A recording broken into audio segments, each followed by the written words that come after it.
Got an AFLW Superstar in the house, D. Very excited. Kaitlyn Ashmore, welcome to the dos&d show. Thanks for having me, fellas. Talk to us a little bit about your day so far, because it's a little bit abnormal to the normal, I suppose, athlete that comes in. Yeah, I actually am working at the moment, so did a bit of teaching, and then I've come straight here. Hopefully it didn't have too much traffic, so it's been pretty good. But yeah, I wanted to get on, so I wanted to see you boys. Oh, Love it. Thank you so much. No, we're stoked you're joining us. We're just having a chat about the mic situation, right? Because let's be really transparent. We have quite a few guests that, and hopefully the loyal listeners, the ones who listen every week, they notice the difference. Yeah. But we were just like... We can only edit so much. Just explain the story that you just kind of shared with Kate about a former guest of ours. Well, we sometimes struggle, Kate, with telling guests, especially when we're intimidated by them, about the microphone. So this is... and that happens. We're intimidated quite often. Quite often. Maybe we're intimidated right if now. they come onto your show, they must like you. So Well, I don't know. Maybe in an hour's time you might not like us. Who knows? We'll wait and see. But like one of the classic examples we told you was James Hurd. And for us, that was like our first big name guest on the show. And for some reason, he used our table as a drum kit, right? So he's whacking it like this. Like every time he made a point, he went whack. And we looked at each other because we're like, this is going to hurt the ears of the listeners. But neither of us had the balls to kind of say, hey, James, these are not bongos. This is, and this really carries through. So, anyway, why am I telling you? I don't know. We're just talking about F1s and everything going on. But talk to us about your off season so far and everything happening at the Hawks.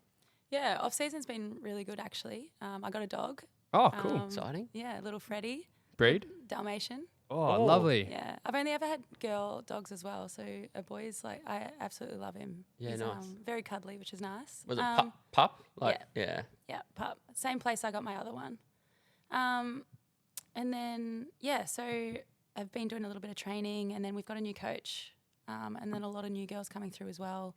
Really young side, so we've been doing a few sessions a week. Leading up to VFL coming in, and then we'll have a few sessions with the VFL girls, play a couple of games, get a bit more chemistry before leading into AFLW season. So it's been pretty full on. I went away to Bali as well for 10 days with a few of the girls. So it's been really, I feel like it's been really action packed, but it's been relaxing as well. And it's been really good. What was your training program like in Bali? Pretty solid? It was a deload week. Yeah, deload. Yeah. So it was, I did a bit of training leading up to it, and then a bit more time to relax and just enjoy everyone's company. Do you? Because I know you've got an athletics background. You're a runner and obviously did a lot of javelin. Do you enjoy the actual pre-season part of training? I find it so difficult. Obviously so much running, but it prepares you for the season. And I do love running. Yeah. I love the feeling of finishing a pre-season training when you actually feel like stuffed, you can't do anything else. But in season is so different because it's more, recovery and what's next, looking at the next team. So I do enjoy pre-season. It's actually a good talking point because we like to ask a lot of athletes some of the worst training nightmares and hardest pre-seasons, but we actually haven't asked a female athlete, I don't think yet, about that. So what does an AFLW pre-season look like? Because we've heard some horror stories from the men. Is there anything that comes to mind with physical toughness? Yeah, I think it's a lot of mental strength as well. Obviously getting through such tough sessions, but every season it gets harder. I know that sounds silly, but we're such an infant stage of our seasons coming in. I think we're going into season 9, so we've only had so much work to do, and a lot of the girls coming through now have had that opportunity at a younger age. But back in the day, I think you only have a certain amount of hours a week, so now it's gone up. So we'll have, we'll be at the club Monday, Tuesday, Thursday, Saturdays. Saturdays is usually the biggest session, and it's good because it's in the morning, so then you've got the whole day and then the rest of the weekend. So, they do get really grueling, but I think everyone hates time trials. Yeah. I think that's the worst, but they're always at the start. So what are your time trials, by the way? Is it 2Ks or 3Ks or? It changes. So obviously I've been with a couple of clubs, so it's been 2Ks. Last year at Hawks we did 3 1Ks. Okay. That was really tough. That's a horrible one. That is brutal. I think I'd rather just do, and then we did it twice as well. So we did it at the start and then after our camp, our pre-season camp. So that was tough too. But as a kid, were you kind of pushed into becoming an athlete? I'm trying to picture. Did you have siblings that you were competing with, and did you have a bit of a competitive nature growing up? No. Well, I've always been sporty. I love sport. no matter what it is, I've tried everything. Same thing going through school, I did everything as well. My brother, he's 7 years older, so we didn't really like have a connection. Like, you know, whatever he does, I'll do. And he also did baseball, so we were very that's a different. bit different. Yeah. Yeah. So neither of us played football. He played a bit of footy at school, but I don't think he was very good. Can you hear the F1s, by the way, going around? Can you hear I that? can hear that. Oh, Sorry to it's been a listen. great knack today that they seem to just go when we're recording. No, it's nice. Oh, gosh. But yeah, no, I didn't have him really pushing me either. But yeah, I just loved it. Loved doing everything. And then footy wasn't really a thing back then, so I did athletics. I used to throw like a baseball with my brother, so that's why I think I got into javelin, because I like to throw. Sense. Yeah, Throwing sense. things at him or No, with it. But yeah, and then obviously found football, and then the love of football through high school. So, and then yeah, I kind of just threw myself at that, and then AFLW started. So I was very lucky at that time. So just before you found footy, what was your passion with sport? Like, which sport was your favourite? Did you enjoy? Did you actually have any pathways you wanted to pursue? I got bullied growing up. Oh, really? By a boy. So I started karate. So I did karate, and then my best friend joined karate. So then we did it together for a few years. And then, so with that, I did netball as well. And then I played, a bit of baseball, obviously, because my brother played. But athletics was my main sport. Mm-hmm. But obviously, I just wanted to do whatever I could at that time until I had to choose what sport I wanted. But being competitive, like, yes, I'm competitive, but I'm also super shy. So, yeah, I could probably be more competitive. I'm more competitive now than when I was growing up. If someone, was a little bit better than me, I'd be like, oh, okay, that's how it goes. Yeah. But now it's like, okay, cool, what can I do? Who can I train with? And I know it's going to push me. You know what I mean? Yeah. Okay, maybe before we move on, you mentioned it with the bullying factor. Do you talk about that openly, about what that was about and why that actually made you kind of like, that's a pretty decent step to go and decide I'm going to go and learn self-defense? Like, that must have been a pretty impactful moment on your life. Yeah, so like I was also super young. I was in primary school. And then it was just this boy, and he just kept pushing me, and then I'd have things that I'd take to school that I was really proud of, and he'd like rip them up, and like he'd just be like a dick. I don't know if I can say that, but yeah. Is this primary school? Yeah, primary school. And then Mum put me in just in case, because like in case he actually did something to me and I had to defend myself, because I was also super like shy, as I said before. So like it would be hard for me to speak up, whereas now I'm happy to speak up, and I think that's why I love being a primary teacher as well. I have no time for bullies or anything like that. I was going to ask because, I mean, probably when we were all growing up, bullying campaigns were beginning to kind of take off. But like now, in retrospect, now you as a teacher, have you noticed a difference in behaviours in like kids in terms of that space and bullying and being aware about it? Yeah, I think, obviously I've only really been at one school, and I think they're really good with it. And I think, growing up you did have so many bullies and so many kids that just were really rude to one another, whereas now it's like really inclusive, and it's not even just inclusive of each other, but boys and girls. So like boys and girls are playing together from prep, whereas, back in the day it's like, oh, I can't play with her because that's a girl. Yeah. It's just really inclusive, I've noticed over the last few years, which has been really good. Yeah. What about since you've played at a couple of different clubs, and I guess that first moment of when you were part of that original inaugural team at Brisbane, getting picked to play there. Maybe can you share a bit about the growth and development of the league since that? Like, that's nearly 10 years ago now, isn't it? Like, Yeah. it's a fair while ago now, but how far have you seen it come, being able to see it in 3 different clubs as well? I think it's a good set of eyes. Yeah. Well, I started it as well in Brisbane, which isn't an AFL state. That was an eye-opener going up there, coming from Melbourne, where it's literally everything is footy. So going up there and then having girls also play footy was like, no one really cared. And then Up there, no one cared. Yeah, no one really cared, but they didn't care about the boys' side either. Yeah. So like it's really hard to compare a non-AFL state to an AFL state. But after that first year, there was 100 and something new female teams that come into the Queensland state. Yeah. So you Like could just junior rankings and whatnot. Yeah. all the way through. So that just showed how much it was there. But then you still like, it took a couple of years for the like dicks to stop being like, you always have them guys that are like, they're playing men's sport.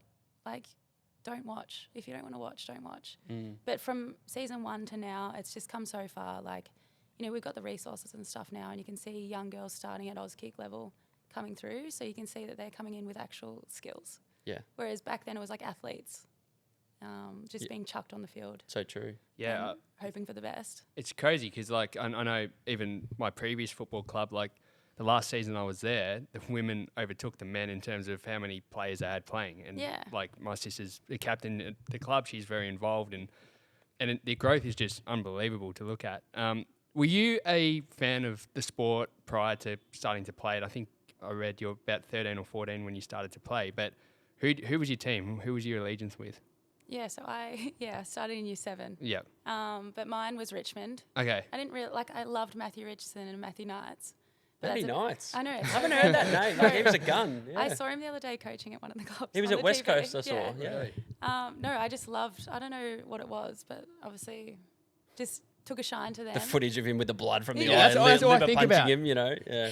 So yeah, Richmond, mum was Richmond. So Yeah. I think I just stuck with her. Dad's mad Saints, like mad. Pa's mad. And my brother's Kangaroos. So we're just very different. Bit mixed. Yeah. Bit mixed.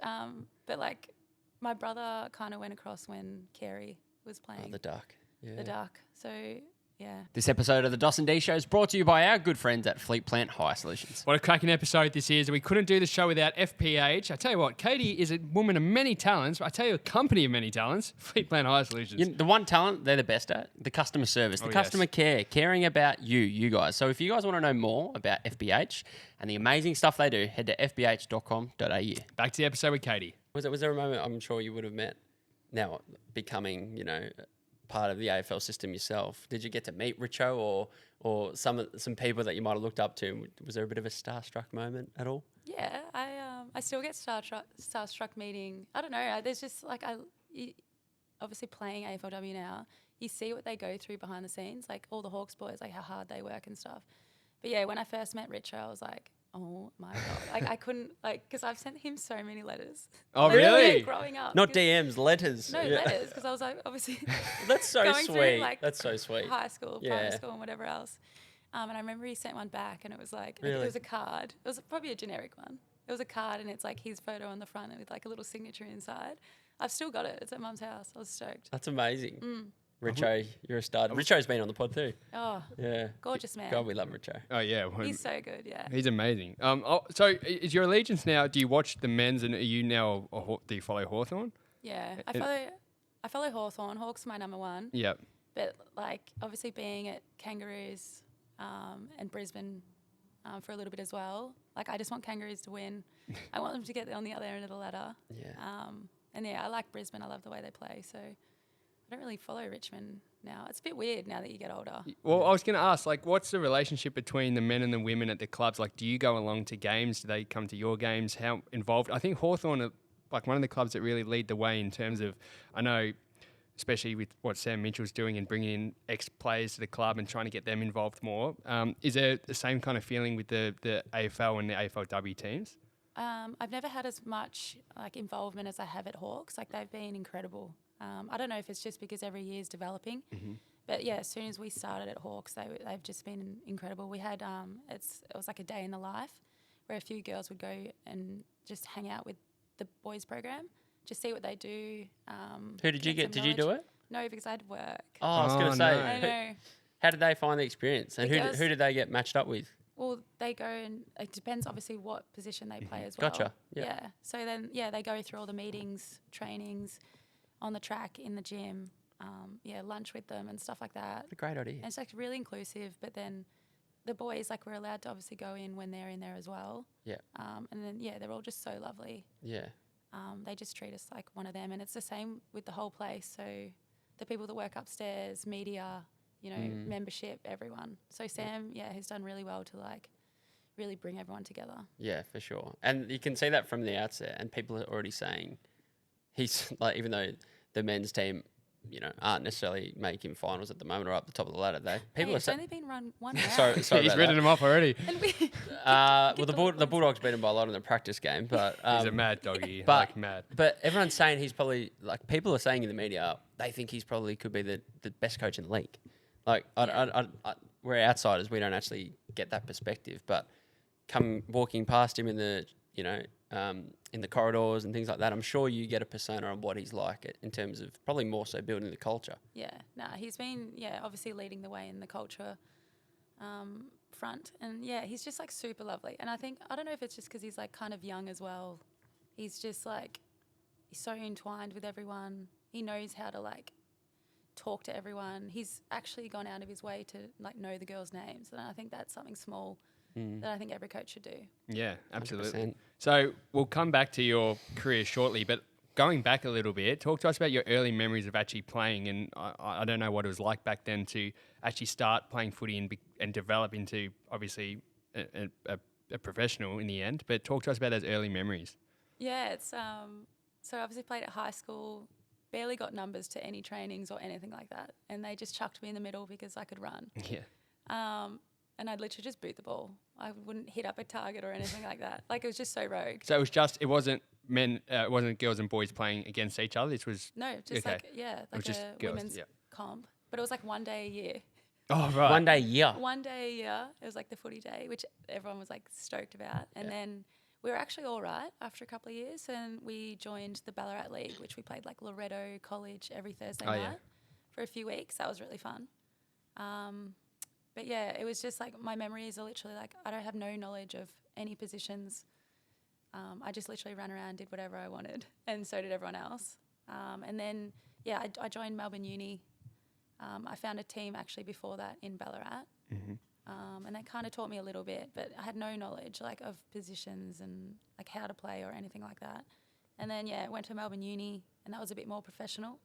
And then I just applied for like they had a little draft for Doggies played Melbourne in the very first exhibition matches. At Whitten Oval, was it? Or was that at Marvel? No, that was like that was at MCG. Was it? Yeah. Wow. And all the girls are like, and because I didn't grow up with football, they were like, oh my God, it's an MCG. Like, they picked the best of the best women, didn't they, for the in the two teams? And I literally just went with a couple of girls because I was like, awesome.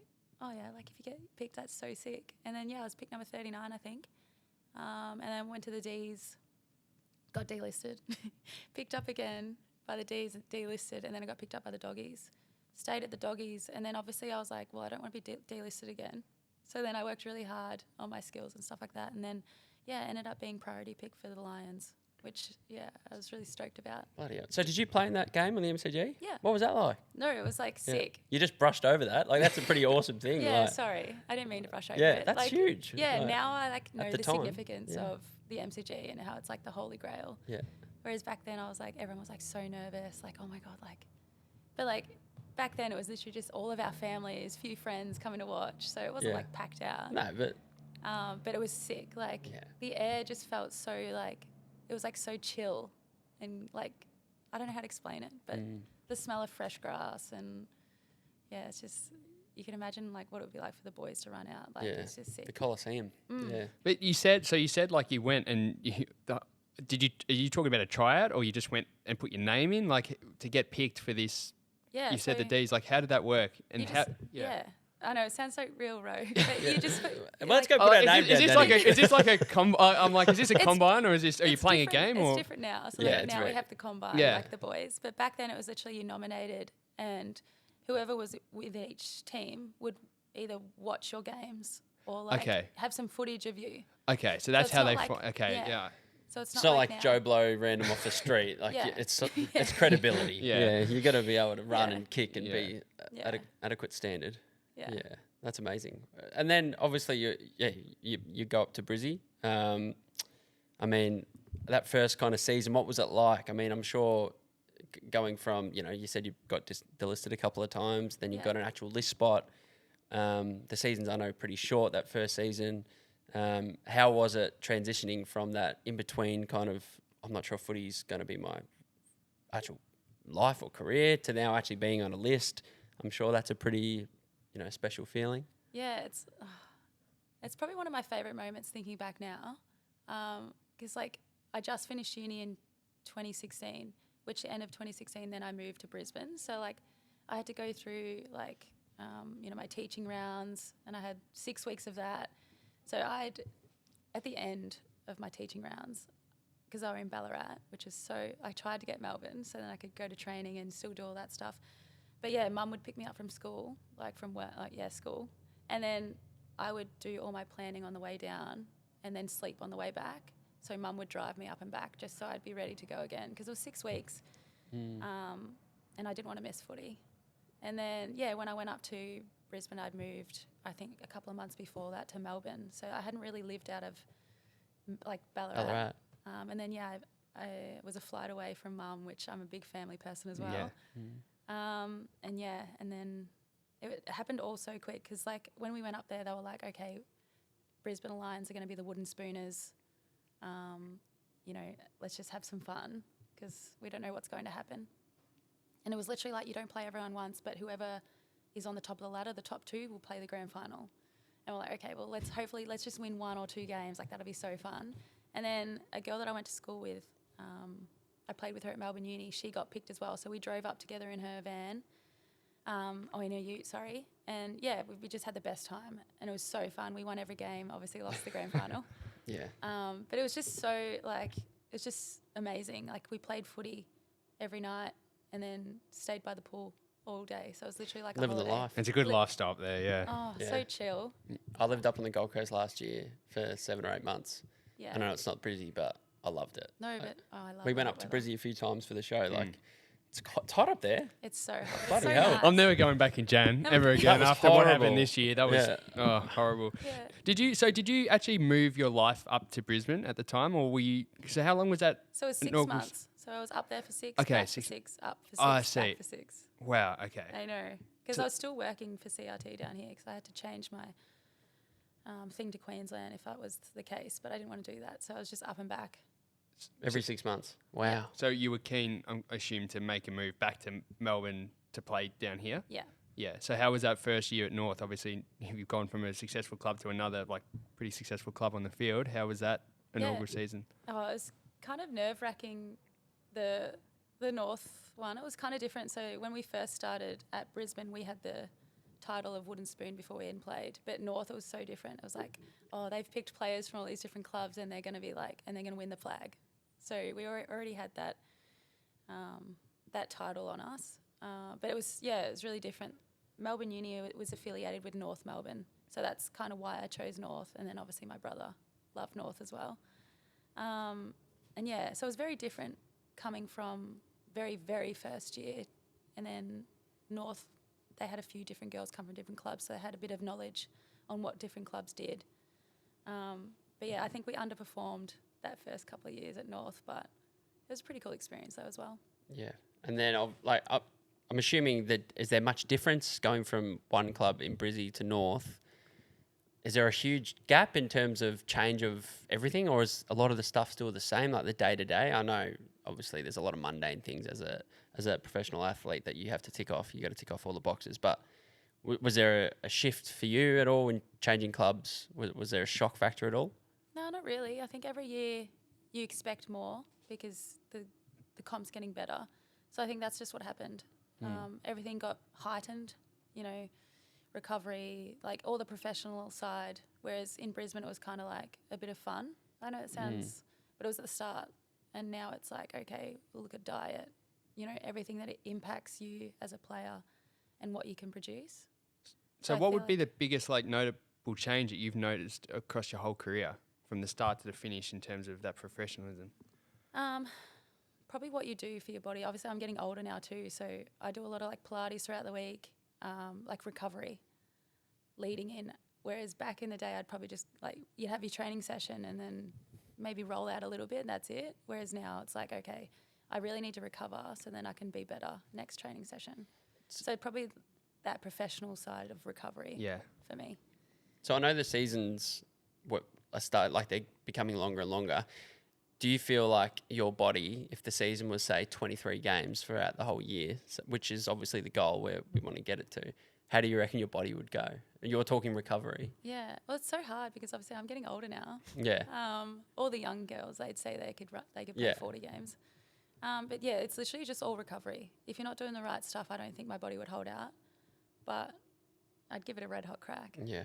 What about the girls that come into the system now, like first year players compared to first year players 5 or 6 years ago? Are they, in terms of skills and standards, is it much higher now? Oh yeah, Yeah. God yeah. And at Hawthorn we've had a few like top 10 picks as well, so they're already in the mentality. And then you got Jazz Fleming, who's come from like a really like professional family with mum and dad cricket and netball. So she's already doing the right stuff. And then yeah, everyone's coming in. They do all the sessions with us, like extra sessions. They're like eating well. Like everyone just like, it's just so different to, you know, and then, yeah, all the extras that you need to do. As Damien Fleming popped his head in, he's a mad Hawk fan too. Oh my God, he is. He loves the So Hawks. is Flem, like Jazz. Really? Yeah. Oh, so they're stoked as a family. Yeah. I think Jazz is literally a future, like captain of our club. Wow. I'll say it right now. Yeah, she's It's a big good. call. There's a massive call. Big Who, speaking of, who are some of the names of maybe celebrities that have popped their head or you've met through footy, through any of the three clubs that you might have met, through the club? Oh God, there's a few. Like obviously we met Wayne Carey, and he was pretty big back in the day, the Duck. I'd say so. The best ever, I would suggest. And then through things you've met, like I've met Richo, Yeah. different footy things, and then you've got like players now. So like, you know, all the clubs that we have now. But I love Ben Brown. Ben Brown is like amazing. From the D's. Yeah, And from he's the a D's. ripper. He helped us out at North. Like he spent Oh, yeah, of course. so Oh, much yeah. extra time with us. He seems like that kind of character. Oh my God, he's like incredible, and so is his family. But yeah, it just depends. Like you've got him, and then you got like all the older ones that have come through as well. Stevens that used to wear number 10 at North. Anthony Stevens. Anthony Stevens. Yeah. Love him. Yeah. Incredible. Yeah, him and Duck are really close. Yeah. Thank you, Josh. Yeah. Yeah, they probably didn't come on the same day. Oh, no, I of course. definitely didn't see them on the same day. No. Well, that's a good thing. Anyway, moving on. Yeah, So, what about outside of footy, Katie? So we've heard a bit about your footy career. Talk to us what your day-to-day, I suppose, passions are outside of footy. Yeah, so it's obviously in the off season at the moment, so trying to do a little bit of teaching. Footy's got a little bit time consuming throughout the season, so I can't really do both. Obviously teaching, you need a lot of time throughout the week to do that. So yeah, just teaching, and then obviously I have a puppy now. We walk every day. He keeps me on my toes. And then yeah, I just like to do other things. Like I love reading, drawing, and then I love going for coffee with the girls. So Yeah. you know what it's like. Love coffee with the boys. Yeah. Yeah. With the teaching and footy element, I guess, can you ever see yourself potentially moving into like a mentoring role? I'm sure you consider yourself, you are a leader. Can you see yourself, actually becoming a coach or moving into a player welfare position or something that's more along the lines of teaching and mentoring? I was thinking like maybe coaching would become more attractive to me as I went through my career, but I just don't think I can see myself being a coach. But mentoring, I love that side. And like player welfare, I feel like that's something I'd like to get into. Yeah. Yeah, especially, or even just like the transition between like high school and AFL for like the new draftees or something like that would be, something I'd be more interested in than coaching. Yeah. What is that actually? So like we hear about that from, and we don't hear much about it, but there's obviously player welfare that looks after that department at every club. From a girl's perspective in that AFLW program, I'm sure like the player welfare positions are almost that like they have more to try and help you girls because you're doing so much away from the game, because that's a big part of their role, is ensuring that away from the club you're doing what you want to do, you're getting given every opportunity that you can possibly get. Is that person in that role at each club, what is that role like if you have much to do with them? Yeah, they have lots of hats on, that's for sure. They do a lot of work. They do a lot of work with the new draftees coming in, because then they've got uni to think about and then trying to like navigate their life. And then obviously like people at the other end navigate, okay, what's next for us? Because it's a little bit different to the boys. But yeah, I think it's just like the mental side of coming in and having to like perform at your best, but then have all this other stuff going on, I think is really tough. And it's a really important position for these like people who are working in them positions. For sure. But yeah, ours is really busy. She's always on the phone, always doing something. But yeah, she's really good. I really like ours. Good. Do you have any, like, I don't know, some people have this in their head that they've got X amount of years left. Do you have those thoughts of how long you want to play for and things you want to achieve in that time? It's really difficult. Yeah. Because, like, I would love to play for another 10 years, but I know that that's not, like, I can't do that. Yeah. You might. Who knows? Who knows? You just kind of go year for year. I'm in contract talks at the moment, so I'm really excited. But I know that, like, obviously... Can we get... Oh, no, I was going to say... An exclusive. We need to get you to the Dogs. Yeah. Oh, I love the Dogs jerseys. They're I good love colours. the They have great colours, yeah. What's the combo that you love? I love Bulldog Sydney, yeah. Bulldogs versus Sydney. I actually really like the Sydney jersey as well. It's very nice, yeah. Yeah. What is your... who's your favourite... Well, you have to say Hawthorn, don't you? Your favourite jersey. I was going to say... Are you Be allowed- honest. You're probably not allowed to say another team. I actually don't know. I feel like doggies in Sydney are just so bright, and I think that's why I like them. What are your thoughts on the new Tassie jersey?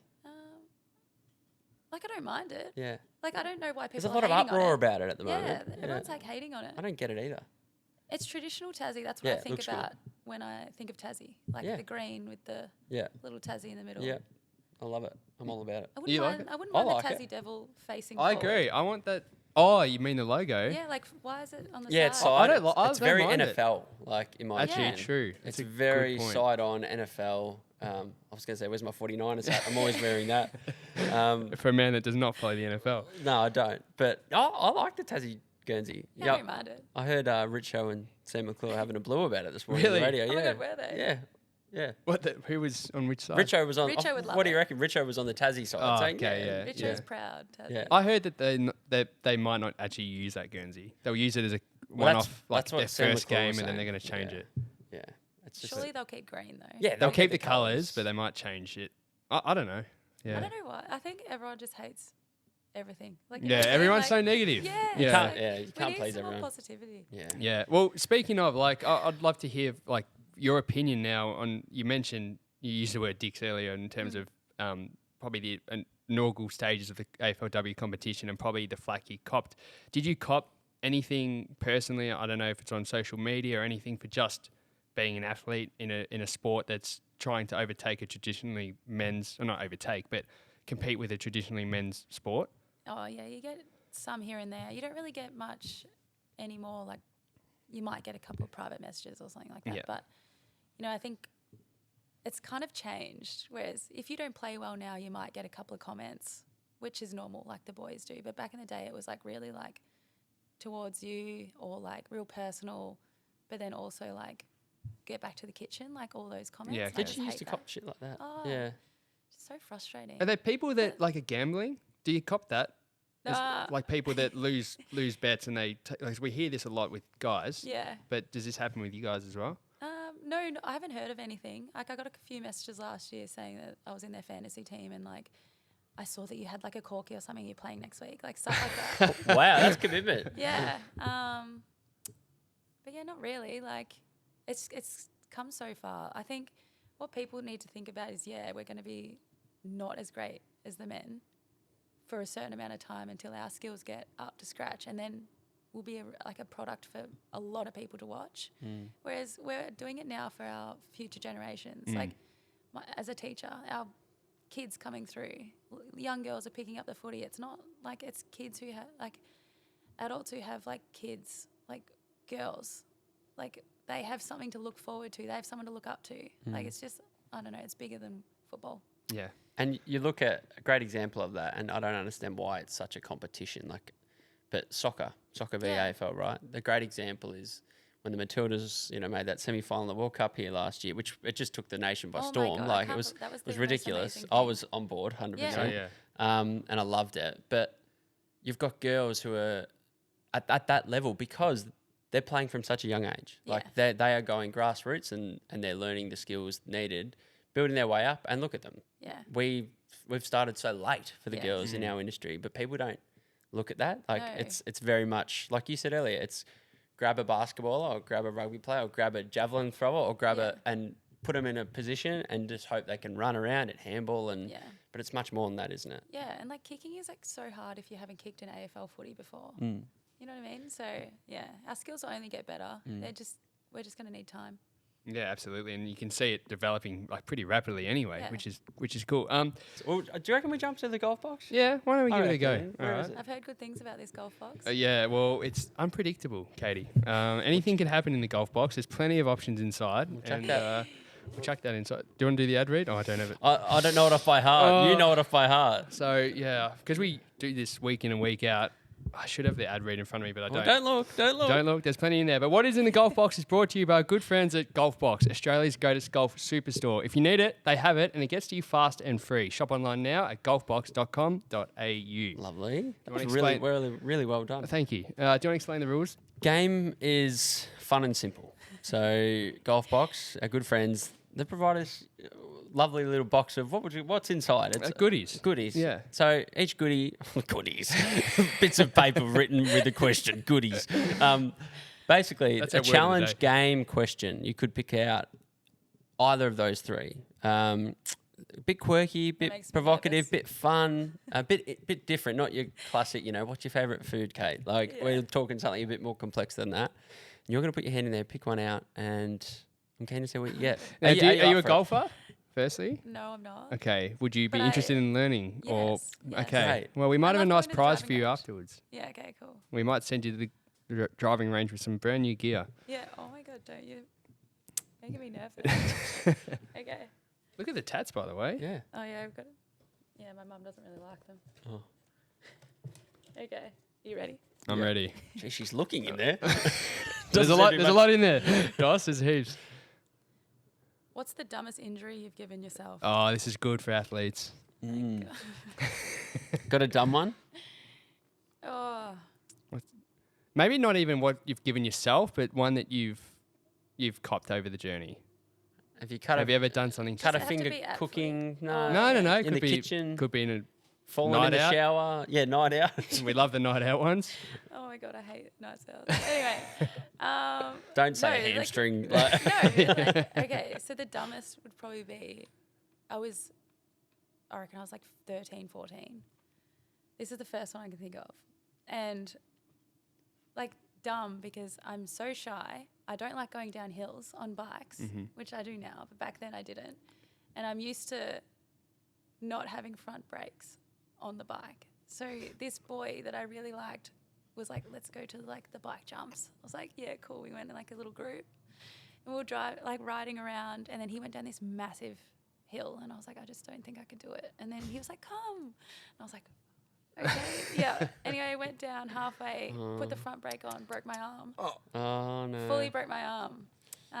But Did he come and? he came to, so I was The too rescue? nervous to even tell him that my arm was like Sticking out of the facing the skin. other way.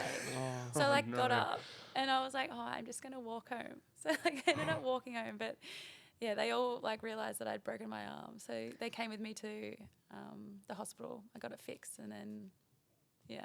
Always be honest. I had Young to be love. It was just not Young worth love. it. Young love. It was Young just crushes. not worth it. Oh, But that's gosh. probably the dumbest thing I've done.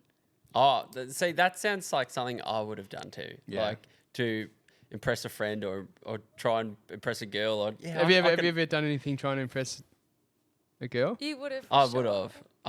Do you know something? No, Or- no, I'm just trying to think. asking. I'm thinking, are you about to throw something under Normally the I bus? do here? Have throw you- him under the bus. Have you I? would've. 100% would have. No, my go-to back in the day was I used to pretend to read palms. That used to be my trick. Did it work? Yeah, it worked. It worked really well. I can tell you off air. But yeah, you just pretend that. Oh God, my girlfriend's probably listening. You just kind of look at the lines, which She's probably thinking, oh, he did. He that worked to it me. no, on no, me? I did not. But yeah, you could just kind of wing it and say, oh, I can see two lines, and they kind of meet, and something magical is about to happen in the next 3 minutes, 5 minutes. You know, someone's going to come into your life, and anyway. That's so Oh. funny. You've set the bar high. and I Yeah. like it. Yeah. No, I can't think of one to be honest. I definitely have. Actually, What? what about when you booted the ball at high school? No, but I wasn't trying to impress. Were you not Was trying there- to show was off? there a in girl front of the- watching, was it? No, there wasn't. He accidentally. Well, this poor actually, girl. I've got one. Go But on. it wasn't. Come on, Dossie. So I was trying to be funny in front of girls.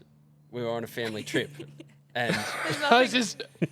This is a good one. This is a good. Were you there? No, No. but this is one of my favourite. Oh, but I look back and I'm so angry at myself, and it's like I shouldn't have done it. Like it's so you bad. won't believe this story. But the two family we used to go away with, and all of us I've got 2 sisters, and they've got 3 kids, 3 girls, and we're all mates. And I was like, oh, make them laugh, like make the girls laugh, impress them. Yeah. And my dad was walking out of the tent, like holding like our dinner for the night or something. We're all walking out, and I thought, I'm gonna dack him. No. But I dacked him, and he was in his boardies from the beach, and he wasn't wearing any undies in front of, and he was not happy. Bryce likes it. He was not happy. Like, and Oh my God.